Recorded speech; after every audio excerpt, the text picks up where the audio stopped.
Dumi ng hayop, daan para maligtas ang endangered species? Sa Chester Zoo ng UK, kinokolekta ng scientist ang dumi ng mga hayop tulad ng elephants, giraffes at lions para maging daan sa pag-fertilize ng animal egg at sperm cells. Parte ito ng science project ng Poo Zoo na pinangungunahan ni Professor Susanna Williams mula sa University of Oxford. Sa programang ito, ginagamit ang animal waste para makuha ang living cells na posibleng gawing stem cells sa laboratorio. Pero paano nga ba ang proseso nito?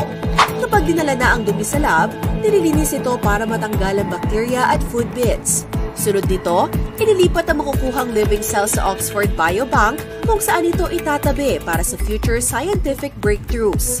Balang araw, maaaring maging daan ito para makabuo ng embryos at makapag-breed muli ng endangered species.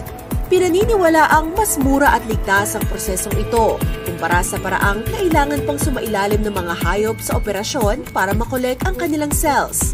Bukod pa rito, nagagamit din ng scientists ang dumi ng mga hayop para i-monitor ang kanilang kalusugan at breeding cycle.